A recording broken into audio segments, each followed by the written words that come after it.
Felipe Pontes de novo aqui, falando sobre o relatório de desempenho mensal dos nossos clientes na Vanguard Asset Management. Aqui na Vanguard nós temos os nossos fundos líquidos disponíveis para algumas pessoas. O Vanguard Multifatores FIA, um fundo de ações, a Vanguard Multifatores Absoluto, um fundo multimercado, e o Dividendos Grandes e Seguros, que é um fundo de dividendos, todos sistemáticos, quantitativos, sem o impacto de vieses comportamentais na decisão de investimento. E nós também temos a área de Wealth Management, que é tocada por mim. Nós fazemos a gestão do patrimônio, dos recursos, dos investimentos dos nossos clientes. Então, falando sobre o resultado desse mês, na verdade, eu não fiz o vídeo do mês passado, então eu vou dar uma recapitulada com relação ao mês passado, só dando uma visão aqui do que aconteceu. Na média, os nossos clientes tiveram uma rentabilidade de menos 0,25%, com um CDI de 0,93 e um Ibovespa caindo 1,60. Isso foi em outubro, né? E novembro, que é o que de fato o vídeo é de novembro, né? Realmente. Então, em novembro, o que aconteceu foi que a carteira, na média dos nossos clientes, caiu 0,57, com CDI de 0,79 e a bolsa, o Ibovespa, caindo 3,12%. Quando a gente faz a ponderação pelo tamanho do patrimônio, aí nós temos um retorno médio ponderado dos clientes de 1,71%, uma queda um pouco maior do que... Um pouco maior não, né? Bem maior do que a média geral, mas bem menor do que a queda do Ibovespa, que foi de 3,12%. Na mediana, as carteiras dos nossos clientes renderam negativamente menos 0,10%. E o que é que fez com que a gente tivesse esse desempenho no mês de novembro, né? As carteiras estavam performando muito bem, especialmente a parte de renda variável do Brasil, muito pela nossa estratégia do Vanguard Multifatores Absoluto, que é talvez aí o melhor fundo multimercado do Brasil esse ano, nos últimos 12 meses também. O fundo tem performado muito bem, tem salvado a carteira de muita gente. Porém, o que aconteceu no final do mês estragou a performance positiva que a gente vinha entregando até os últimos 3 dias de novembro, né? O que aconteceu foi o seguinte, faltando mais ou menos 3 dias para encerrar o mês, com todas as nossas estratégias indo muito bem, e aí o governo resolveu fazer aquele anúncio do pacote de corte de gastos, e junto do corte de gastos, que foi um anúncio atabalhoado, com muita assimetria informacional, tentaram empurrar ali no meio uma isenção de imposto de renda para quem ganha até R$ 5.000. Então, a gente não tem problema, a gente que eu falo, né, gostando de falar o mercado, então vamos personificar isso aqui em mim como representando o mercado nesse vídeo. O mercado não tem problema nenhum com a isenção de imposto de renda para as pessoas que ganham menos. Na verdade, quanto menos impostos, no geral, melhor. Nós conseguimos usar o nosso dinheiro melhor do que o governo, no geral. Então, quanto menos imposto a gente paga, mais dinheiro nós temos na nossa mão para usar da melhor forma que a gente quiser, né? Então, eu sou totalmente a favor de reduzir tributos, porém, no cenário que nós estamos, com endividamento alto, juros altíssimos e sem muita perspectiva disso melhorar, com um governo que é gastador, que adora gastar dinheiro, e com um governo que, além de adorar gastar dinheiro, adora aumentar impostos, a gente fica numa situação complicada, porque de onde é que vai vir a compensação para essa isenção do imposto de renda? Tem que ter uma contrapartida, né? Tem que vir de algum lugar. Não dá para a gente simplesmente abdicar dessa receita e não ter nenhuma contrapartida. Nós estamos reduzindo gastos, mas também colocou ali uma redução de receita. Então, no final das contas, o resultado líquido já não era tão bom assim o resultado do corte de gastos que foi apresentado. E aí, quando você coloca uma redução de receita por meio da isenção de imposto de renda para algumas pessoas, aí o negócio fica pior ainda. Então, a gente tem uma perspectiva de dólar mais alto, juros mais altos, porque tem risco da dívida continuar aumentando. Dívida continuando aumentando, a gente aumenta o risco de calote e, consequentemente, as pessoas, os investidores, né? E os investidores que eu falo somos nós, pessoas comuns, não empresas multibilionárias e coisas desse tipo. Os títulos do Tesouro Nacional, uma grande parte estão nas previdências, nas aposentadorias das pessoas. Então, para atrair pessoas que queiram investir, comprar títulos públicos, vai ter que ser exigido uma taxa de juros mais alta. Porque quem vai querer emprestar para dinheiro para um governo que parece não ter nenhuma preocupação com responsabilidade fiscal? Então, essa é uma escolha política do governo. Inclusive, teve um texto no Brasil Journal essa semana muito bom falando sobre isso. É uma escolha política do governo fazer isso. Não sei o que eles têm na cabeça. O que eu sei é que eu posso me proteger disso fazendo uma diversificação bem adequada das carteiras. A gente tem uma exposição muito alta em renda variável, especialmente no Brasil. Mas a gente consegue ter um desempenho melhor porque nós fazemos essa diversificação muito bem feita. Tanto a diversificação por classes de ativos, quanto estratégias diferentes para as mesmas classes, e diversificação geográfica também. Por exemplo, na parte de ações, nós temos a estratégia de dividendos, uma estratégia multifatorial totalmente sistemática, com a Vanguard Multifatores FIA, a estratégia lá do FIA, o do dividendos grandes e seguros, uma estratégia mais multimercado, né, de retorno absoluto, que é do Vanguard Multifatores Absoluto, que vem performando muitíssimo bem, quando os multimercados estão sofrendo bastante, o Vanguard Multifatores Absoluto vem entregando resultados fenomenais, com risco baixo, inclusive, e resgate rápido. Inclusive, é uma crítica que eu faço para os gestores do fundo que estão aqui do meu lado. Deveria ter um resgate mais alto, até para desestimular as pessoas a resgatarem no momento ruim. Porque quando você começa a resgatar fundos, tá desesperado, não vou resgatar porque vai dar tudo errado. De onde é que você resgata primeiro? Resgata primeiro de quem tem prazo de resgate mais rápido. E aí o que acontece? O fundo que é bom, você deixa de ganhar dinheiro com ele porque você resgatou rápido. Enquanto que os fundos que vão ir mal na frente, você vai ficar com eles mais tempo porque o prazo de resgate deles é bem mais longo.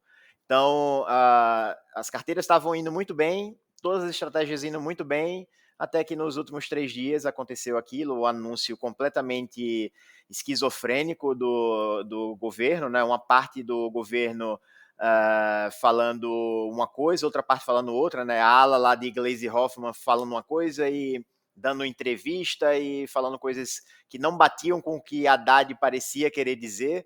E aí o que aconteceu foi que a bolsa derreteu, juros subiu muito forte, dólar também subiu muito forte, e aí a gente conseguiu perder, né, uma grande parte da nossa rentabilidade muito boa do mês de novembro por causa disso, mas apesar disso nós conseguimos segurar bem, o Ibovespa caiu 3,12 e na média as nossas carteiras caíram 0,57. E o interessante aqui, o mais interessante na verdade, é que esse desempenho de 0,57 negativo, ele não foi muito impactado pela parte de renda variável. O que impactou esse desempenho foi a parte de renda fixa, por incrível que pareça para a maioria das pessoas, né? As pessoas, no geral, acham que renda fixa não tem volatilidade, não tem variação, mas se você compra, por exemplo, títulos públicos longos do governo, como os que eu comprei para os clientes aqui, Tesouro Prefixado 2031 e Tesouro IPCA mais 2045, quando a taxa de juros sobe, o preço do título cai, né? A relação é inversa. A taxa de juros sobe e o preço do título cai. Quanto mais longo é o título, maior é a sensibilidade da variação do preço dele a essas variações na taxa de juros, o efeito da duration. O título muito longo, ele varia muito mais forte com qualquer variação na taxa de juros, comparado com um título mais curto. Então, como nós compramos muito título longo, e por que estamos comprando títulos longos? Para reduzir o risco de reinvestimento e também para aproveitar essas taxas altíssimas que não vão acontecer muito provavelmente outras vezes. São eventos assim, acontecem poucas vezes na nossa vida. A última vez que eu lembro que aconteceu algo desse tipo foi na época do governo Dilma II, até ali o pré-impeachment. Mas mesmo assim eu não lembro das taxas estarem tão altas quanto essas. Na época eu lembro que eu comprei muita NTNB, o vencimento 2035, né, na época, agora eu estou comprando o vencimento 2045, e eu dei de presente, foi o primeiro presente que eu dei para um sobrinho meu que tinha nascido naquela época, e o meu sobrinho ganhou bastante dinheiro com essas NTNB. Quando saiu o impeachment, a taxa de juros caiu, o preço do título subiu. Ganhou, acho que deu 45% de rentabilidade em alguns meses não lembro exatamente quanto tempo nem quanto por cento. Então, apesar de saber que vai continuar essa volatilidade nas taxas de juros, eu tenho comprado bastante esses títulos longos do governo, porque eu sei que isso não vai ficar assim para sempre. Uma hora a taxa de juros vai cair. Eu estimo hoje, em até 3 anos, eu acredito que a taxa de juros deva cair se não tiver nenhuma novidade, né? Se não acontecer nenhum cisne negro, nada que mude o cenário. Eu hoje, lembrando que aqui a gente não tem achismo de nada, né? Até por isso também que compro títulos longos, porque se por acaso não acontecer esse cenário que eu espero da taxa de juros cair para eu poder vender os títulos com lucro, eu tenho muito conforto de segurar esse NTNB de 2045 e a LTN de 2031 nessas taxas. Então, a não ser que, de novo, aconteça um cisne negro, um evento que ninguém está esperando, e essa taxa suba para 20%. Aí vai ficar ruim para o prefixado, né? Mas não, acho que isso não vai acontecer. Se chegar nesse patamar, é o cenário de Mad Max aqui no Brasil. Então, é isso que nós temos aqui de estatísticas gerais do mês. E aí, vamos falar agora do desempenho geral da nossa estratégia, né? Aqui nós temos 5 estratégias gerais que são diferentes apenas na exposição a risco. Então, a estratégia número 1, ela tem menos risco do que a estratégia número 5. Mas todas as estratégias giram ali numa volatilidade por volta de 4, 5%. A estratégia número 3, que é a que eu vou apresentar, a mediana, ela representa um risco mediano dentro desse contexto que nós trabalhamos, né? Então, nenhum cliente ele entra e fica exatamente na carteira 1, na 2, na 3, na 4 ou na 5. Nós fazemos a base, né? Por exemplo, um cliente novo entra na estratégia 3, mas aí eu vou ajustando a carteira à medida que eu vou conhecendo ele melhor. A gente vai trocando ideia, muda o objetivo de vida dele para alguma coisa, e aí nós vamos modificando algumas coisas. Então, nenhuma carteira fica exatamente igual à outra. Todas partem de uma base, de uma dessas 5 bases, e a partir disso nós vamos fazendo os ajustes. Então, se por acaso tem um cliente específico que tem a carteira número 3 exatamente como definida, esse seria o resultado dele nos últimos 12 meses. Então, nos últimos 12 meses, a gente teve uma diferença brutal aqui em relação ao último vídeo que eu fiz, né?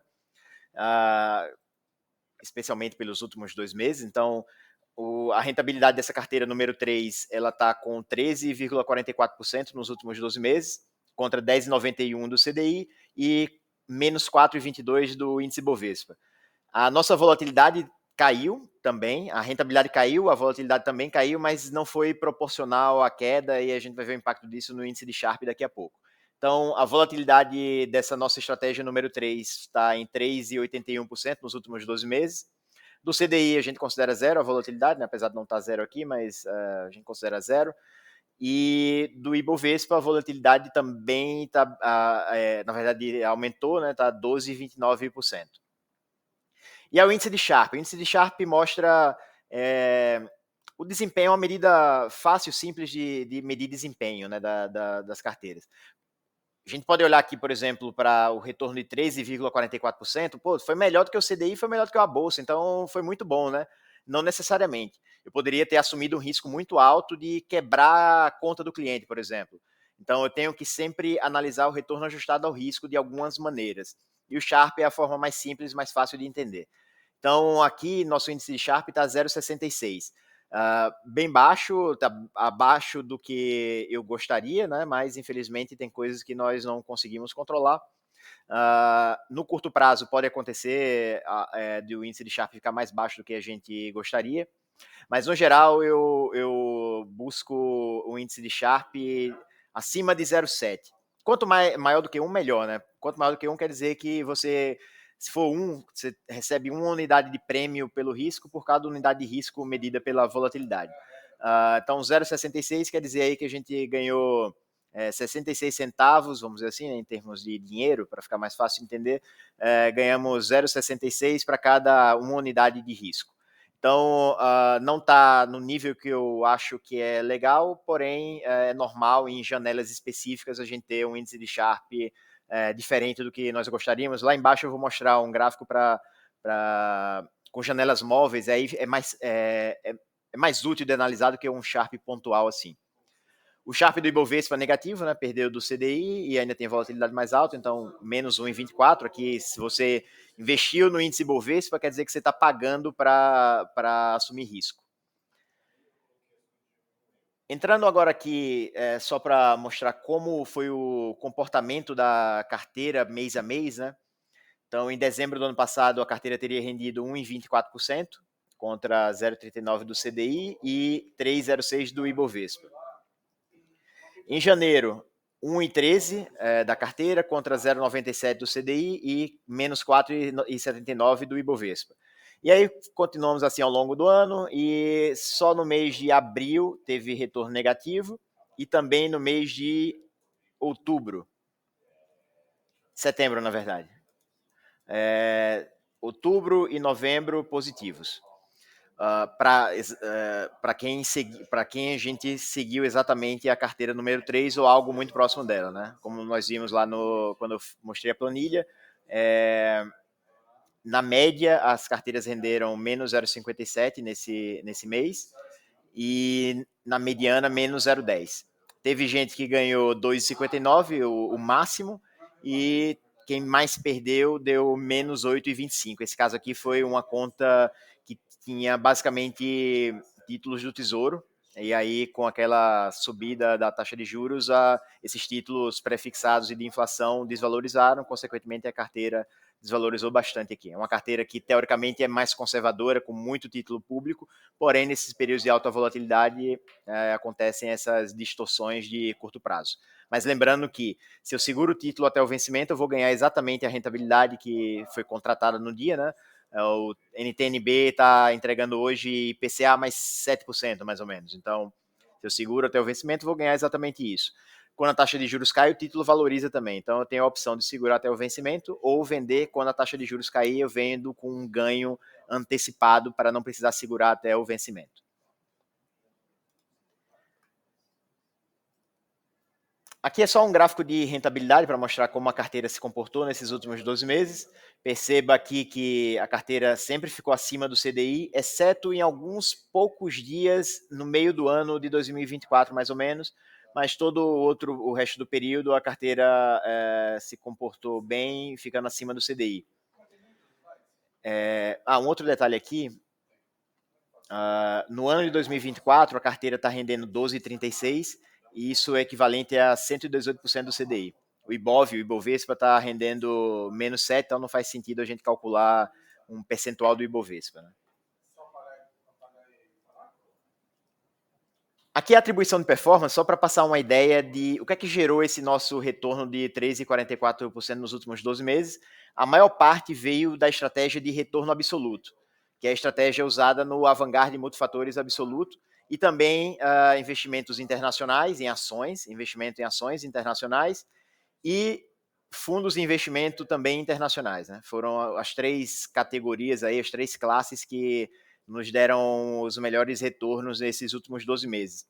Só duas classes entregaram retornos negativos, né? Contribuição negativa para atribuição de performance. A parte de renda variável por fundos de investimento ficou 0,52 negativo, enquanto a parte de renda variável com ações ficou positiva em 0,6. E essa outra parte aqui de menos 0,47 são fundos imobiliários, que o cenário não está muito bom para fundos imobiliários, aí ele contribuiu negativamente com menos 0,47. Aqui é o gráfico do índice de Sharpe que eu falei. Eu gosto de ter um índice de Sharpe pelo menos acima de 0,7, né? Então aqui nós ficamos muito acima de 0,7 em grande parte do tempo. Chegou a um pico aqui em 29 de março, 28 de março desse ano, o índice de Sharpe, numa janela de 12 meses, ficou 2,91 contra 0,86 do Ibov, né? Um índice de Sharpe muito bom. Aí depois começou a cair e chegamos aqui até um fundo de 0,57 em junho, 17 de junho de 2024. Aí depois ficou andando meio de lado, teve um novo fundo aqui de 0,47, e aí voltou a subir forte, subiu, andou de lado, depois voltou a cair recentemente com esse aumento de volatilidade por assimetria informacional que o governo tem causado nas suas comunicações com relação à economia. Os agentes do mercado financeiro não tem problema com crises, com apertos. O problema é com assimetria informacional, com falta de informação. Risco informacional é o problema e é um dos principais problemas desse atual governo. O governo não sabe se comunicar com os agentes da economia e isso acaba assim, não só não sabe se comunicar, como também não faz o que precisa fazer, né? Tem as duas situações. E aí isso faz com que o nosso dólar esteja tão alto, nossas taxas de juros estejam tão altas e a bolsa esteja aparentemente tão barata. E aí, para finalizar o vídeo de relatório mensal, nós temos aqui um trecho, né, de algumas coisas que nós fazemos por escrito para enviar para os nossos clientes. Eu envio esse relatório para os clientes com as estatísticas da carteira deles faço o vídeo e aí mando de novo esse vídeo para eles. Eventualmente, não clientes assistem também o vídeo. Se você não é cliente e quiser que eu ou alguém da minha equipe faça uma avaliação gratuita da sua carteira, é só mandar mensagem lá no Instagram, @felipe.pb, ou comenta no vídeo aqui embaixo com o teu contato de alguma forma, que aí eu entro em contato para a gente te oferecer uma consultoria gratuita de avaliação da sua carteira com uma opinião sobre como ela está montada, o que é que nós achamos que deveria estar diferente, sem compromisso algum de você se tornar nosso cliente. Dificilmente você não vai querer se tornar nosso cliente, porque sempre quando nós fazemos essa análise e comparamos as estratégias, é muito difícil ter uma carteira que esteja com a performance melhor do que a nossa, com toda a modéstia à parte, mas são as estatísticas, né? A gente compara, é muito raro ter uma estratégia de algum cliente, alguma carteira de algum cliente potencial que esteja atualmente melhor do que a nossa estratégia. Então, pode mandar aí que nós vamos te oferecer essa consultoria gratuita, você vai se beneficiar bastante, ainda que não se torne nosso cliente. Então, o que é que impactou muito o mercado nesse último mês, né? Fatores políticos e macroeconômicos, no geral, aquilo que eu comentei, né? Corte de gastos, não veio bem, não foi bem comunicado, misturaram o conceito de corte de gasto com corte de receita, e tudo isso gerou um grande caos no final do mês de novembro. Com relação às empresas, a gente teve o final da temporada de balanço do terceiro trimestre de 2024. No geral, as empresas vieram com bons resultados, as que a gente acompanha principalmente, porém, esses bons resultados foram ofuscados pelo papelão que o governo fez na comunicação de corte de gastos. E é isso que nós temos para esse mês. De novo, se você tiver qualquer dúvida, comentário, é só me chamar no WhatsApp, se você é nosso cliente. Se não for cliente e quiser uma avaliação gratuita da sua carteira, é só mandar mensagem que alguém da nossa equipe vai entrar em contato com vocês. Então, até o próximo vídeo, mês que vem. Aproveitando que esse é o último do ano com relação à análise de desempenho da carteira. Feliz Natal e feliz Ano Novo para você e sua família. Até ano que vem. Espero que você possa ganhar muito mais dinheiro com seus investimentos em 2025. Então, até lá. Valeu!